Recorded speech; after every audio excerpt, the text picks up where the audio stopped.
현재 미국의 앤서니 파우치 미국 국립알레르기 전염병 연구소장이 한국에 파격 제안을 했습니다. 바로 청와대에서 미국 모더나의 반셀 CEO와 백신 도입 관련 회의 후 다음날 정격 미팅이 성사됐는데요. 어제 청와대의 대화 막바지에서 문 대통령과 모더나 CEO는 미국 감염병 연구소와 협력하겠다는 대화를 나눴는데 그 말이 나오자마자 그 다음날에 곧바로 정은경 청장과 파우치 소장 간의 화상회의가 극적으로 성사된 것입니다.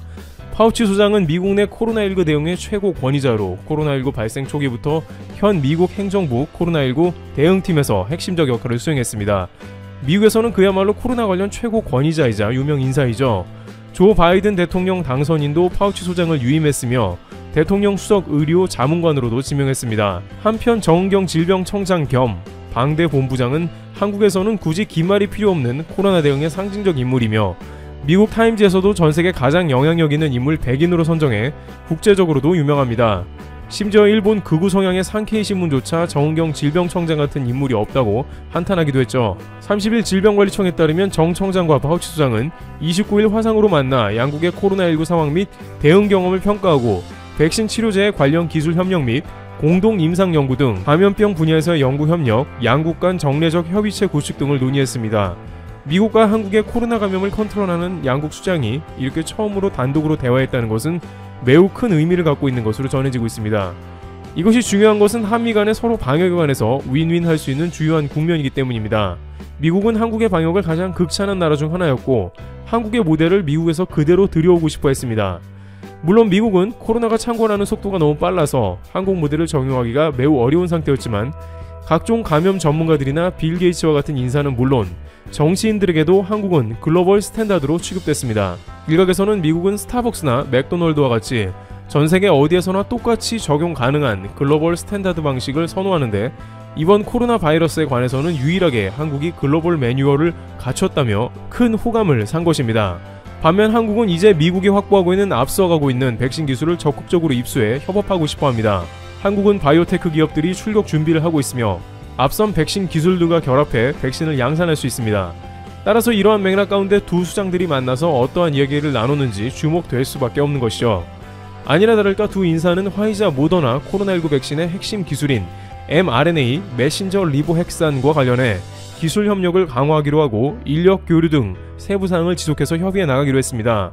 여기서 핵심 사안은 한국이 모더나와 같은 백신의 아시아 생산 기지가 될 것이라는 점입니다. 아시아는 전 세계 인구의 절반 이상이 모여있는 곳으로 세계 각국이 백신을 절대적으로 필요로 하고 있습니다. 특히 최근 중국의 백신이 브라질과 필리핀 임상 3상에서 50% 이하의 효과가 나온 것으로 파악이 되었고 백신이 급한 개발도상국들마저 중국 백신을 거부하는 상황이 속출하고 있는 상황입니다. 이에 관해 중국 외교대변인 자오리제는 백신 국수주의를 타파해야 하고 중국 백신을 수입해야 한다고 주장합니다만 임상 3상에서 50% 결과가 계속해서 나오다 보니 이미 신뢰를 잃어버렸다는 평가가 지배적입니다. 과학자들은 백신은 최소 60% 이상의 효과가 있어야 면역 사회를 이루는 데 필요한 조건이라고 말합니다. 따라서 화이자나 모더나와 같은 90% 이상 효과가 있는 백신의 연구 개발과 생산 보급이 절실한 상황입니다. 특히 모더나의 경우 생산량이 절대 부족해 믿을만한 곳에서 CMO 방식으로 생산하는 것을 매우 원하고 있습니다. 결국 그러한 수요를 소화해내는 주요 아시아 생산 보급기지가 한국이 된다는 것입니다. 지리적으로도 가까워 물류도 빠른 데다가 대량 생산으로 아시아의 수요를 맞춰줄 허브로 매우 적합한 것이죠. 모더나와 일할 회사로는 녹십자, 한미약품, SK바이오팜 등이 이미 거론될 정도로 준비되어 있습니다. 여기에 일본도 그 상황이 오면 어쩔 수 없이 한국에서 백신을 받아야 하는 모습도 등장할 수 있습니다. 또한 파우치 소장은 화상회의에서 우리나라 무증상 감염자에 대한 선제적 검사 전략과 백신 접종 계획을 듣고 한국은 현재 감염자 수가 낮게 유지되고 있어 코로나19가 매우 잘 통제되고 있다고 평가할 수 있으며 코로나19 모범 대응 국가 중 하나라고 언급했습니다. 그런데 여기서 중요한 메시지가 등장하는데요. 파우치 소장은 한국은 정부의 권유사항에 대해 국민이 일관되게 협조해 주는 반면 미국은 50개 주마다 주 정부의 대응과 국민의 협조에도 차이가 있어 어려움이 있다고 말했습니다. 쉽게 얘기해서 한국은 일사천리로 국민들이 방역당국에 적극 협조하는 것이 매우 크다는 것입니다. 뉴욕타임즈는 한국이 방역에 지금까지 다른 나라에 비해 성공한 이유 4가지 정도를 이야기했는데 그 중에 하나가 국민들이 단합해 힘을 합쳐서 방역을 잘 해냈다는 점을 꼽고 있습니다. 한국에서는 그것이 별일 아닌 것 같아도 막상 해외에 나가면 얼마나 엉망인지 바로 알 수 있습니다. 미국에서는 마스크를 안 쓰겠다고 데모하는 동시에 백신을 가져다 줘도 안 맞겠다는 사람도 많습니다. 영국에서는 백신 접종이 시작된다는 소식에 백화점 근처에서는 마스크 안 쓴 사람들로 인산인해를 이뤘습니다. 중요한 것은 백신 접종 속도가 나지 않는다는 것입니다. 미국 보건당국은 미국이 7월 전에 접종이 모두 끝나려면 하루에 300만 명 이상이 반드시 접종을 마쳐야 하는데 현재는 하루에 100만 명도 제대로 맞기 어렵다고 말했습니다. 물론 미국은 땅도 크고 행정처리 및 여러가지 제반 인프라가 한국보다 백신 접종에 불리하긴 합니다만 결정적으로 한국에서는 이러한 백신 접종은 국민들이 단합하면 일사천리로 접종이 가능한 점을 봤을 때 당장 상황이 급한 미국에서는 한국의 단합력이 매우 부러운 점이라고 할 수 있습니다. 한편 미국 한인 커뮤니티에서 의사라고 밝힌 교포는 한국이 여유를 부릴 수 있는 걸 감사하라고 하는데요. 그는 자신이 모더나 백신을 맞았다고 인증사진을 공개하면서 실제로는 맞고 싶지 않았다고 말합니다. 국내 모 커뮤니티에 글을 올리면서 미국은 현재 마치 지뢰밭을 걷고 있는 느낌이라고 전하며 미국에서는 현재 백신을 맞을 수밖에 없으며 코로나로 인한 공포가 극심한 상태이기 때문에 갈수록 너도나도 백신을 맞겠다는 사람이 많아져 백신에 대한 부작용은 생각할 겨를도 없다는 것입니다. 만약 자신이 한국처럼 백신을 늦게 맞을 수 있는 상황이라면 당연히 늦게 맞는 것을 택하겠다는 것입니다. 한국에서도 현재 변종 바이러스나 기타 예상할 수 없는 사태가 일어날 수 있기 때문에 백신을 도입합니다만 백신 부작용이나 변종에 관한 대응 등을 논의하면서 백신 접종 시기를 저울질할 것으로 관측됩니다. 또한 한국은 코로나 경증에서 중증으로 발전을 방지하는 항체 치료제도 셀트리온 등에서 곧 출시되기 때문에 다양한 옵션을 가지고 상대적으로 느긋하게 백신을 기다릴 수 있다는 장점도 나오고 있습니다. 덧붙여 파우치 소장은 연구 협력을 위해 정례적으로 만나고 양국 감염병 연구소 간 의향서 체결 등을 진행하기로 약속했습니다. 정 청장은 파우치 소장과 코로나19 및 신종 감염병에 대응하기 위한 국제사회의 공조 필요성에 공감했다면서 이번 회의가 향후 감염병 분야에서의 양국의 협력을 강화하고 미래 감염병에 대응할 수 있는 초석이 될 것이라고 말했습니다. 한편 미국 코로나 컨트롤 타워의 중심인 파우치 소장이 한국에 중요한 제안을 했다는 소식이 전해지자 당장 일본에서는 당황하는 모습을 보이면서도 독특한 반응으로 일관하는 상황도 연출되고 있습니다. 해당 기사 댓글 중에 베스트 댓글은 모더나는 돈을 떼이게 됐다라면서 반드시 2천만 도스에 해당하는 성금을 받고 한국과 계약을 진행해야 한다는 궤변을 하고 있습니다. 막상 백신이 확보되었다고 하자 백신 부족에 대한 이야기는 더 이상 못하고 또 다른 모습을 보이는 것이죠. 실제 어제 모더나는 한국에 2천만 개의 백신을 조기에 투입하겠다는 이야기를 했지만 정확하게는 4천만 도스를 한국에 2분기부터 보내겠다는 의견을 트위터에 올렸는데 일본에서는 돈을 떼인다는 다소 현실과는 동떨어진 반응을 보이고 있는 것입니다. 모더나가 공급하는 4천만 도스라는 것은 실제로는 2천만 명에게 접종할 수 있는 양입니다. 일본 언론이 말하는 백신 부족은 더 이상 언급이 없을 것 같습니다. 이와 같이 한국은 모더나 백신 도입은 물론 미국 감염병 관리센터의 파우치 소장의 제안과 같이 mRNA 백신을 개발하고 생산하는 주요 국가가 될 것으로 관측되면서 국가의 위상을 높이고 있습니다. 트리블튜브 여기서 마치겠습니다. 감사합니다.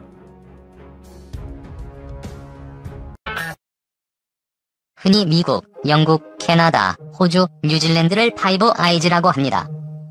앵글로색슨 계열의 민족의 뿌리를 둔 국가들로서 미국의 핵심 동맹국들인데요. 제2차 세계대전 이후 미국 정부의 대외 외교 정치에서 항상 특급 배우를 받아왔을 정도로 미국과는 혈맹관계를 유지해왔죠. 그 다음으로 미국과 가까운 국가들은 얼라이즈 동맹국으로서 한국, 일본, 독일, 프랑스 등이 포함되어 있습니다. 미국은 이 국가들 또한 중요한 동맹관계로 여기긴 하지만 동시에 감시와 관리의 대상으로도 여기고 있습니다. 그런데 일본은 항상 자신들이 명예서양인이라고 주장하는 것과 마찬가지로 이 관계 속에서도 늘 특별해지길 원했습니다. 특히 미국이 한국보다 일본과 더 가깝다는 것을 강조하고 싶어 했는데요. 때문에 일본에서는 프랑스와 독일, 일본을 묶어서 파이브 아이즈 3그룹이라고 주장했죠. 이 영어권 주요 동맹국들 중에서 인구 규모가 상당히 크고 거대하고 단단한 경제 규모와 산업적 기반을 갖고 있으며 세계의 정치와 경제에 막대한 영향력을 끼치는 강대국이기 때문에 프랑스, 독일, 일본은 다른 동맹국들과 레벨이 다르다는 이유인데요. 최근 이러한 일본이 패닉 상태에 빠지는 일이 벌어졌습니다. 미국의 트럼프 대통령은 중국과의 경쟁 구도가 급심해지고 중국계 반도체 회사인 브로드컴이 미국의 퀄컴을 인수하겠다고 하자 그것을 직접 나서서 막은 적이 있습니다. 그리고 곧 CFIUS를 개정하겠다고 발표했었는데요. CFIUS는 미국의 국가 주요 기관 산업에 대한 외국인의 직접 투자, 인수, 합병 등에 대한 심사를 관리하는 기관이기 때문에 이것을 개정한다는 것은 미국의 안보를 더 강화하겠다는 의미와 동일하죠. 하지만 예외적으로 이 강화 조치의 영향을 받지 않는 방법이 있는데 그것은 CFIUS의 화이트리스트에 오르는 것입니다. 화이트리스트에 있는 국가는 별다른 절차 없이 미국의 산업, 정부 군사 시설, 부동산 등에 투자를 할 수 있죠. 일본은 그동안 미중 무역 분쟁 속에서 미국의 보조에 맞추기 위해 항상 노력해왔습니다. 때문에 이번 미국의 화이트리스트에도 당연히 들 수 있을 것이라고 생각했는데요. 지난 25일 발표된 바에 따르면 일본은 그 화이트리스트에서 제외됐다고 합니다. 따라서 다가오는 2월 13일부터 일본은 미국의 안보에 중요하다고 여겨지는 반도체 등의 26개 산업과 부동산 등에 투자하려면 복잡한 심의 절차를 거쳐야 합니다. 누구보다도 미국과 가까운 동맹국이라고 믿었던 일본의 입장에서는 그야말로 청천벽력과도 마찬가지인 소식인데요. 이것이 너무 충격적인 나머지 일본 우익들은 한국이 미국을 로비해서 일본을 제외시켰다라는 허무맹랑한 주장까지 하고 있는 상황입니다. 일각에서는 일본이 잃어버린 30년의 단계에 접어들자 이제 미국도 일본의 영향력에 회의감을 가지게 됐고 조금씩 미일 동맹을 놓아버리기 시작한 것이라는 주장도 나오는데요. 심지어 일본은 이제 잃어버린 40년, 50년을 겪을지도 모른다는 말도 나오고 있습니다. 지난 26일 동양경제 온라인에서 올라온 기사인데요. 일본은 1990년 버블 붕괴로 인해 현재까지 30년의 침체를 겪고 있는데 1989년 최고가를 기록했던 니케이 지수의 60%밖에 회복하지 못했다고 합니다.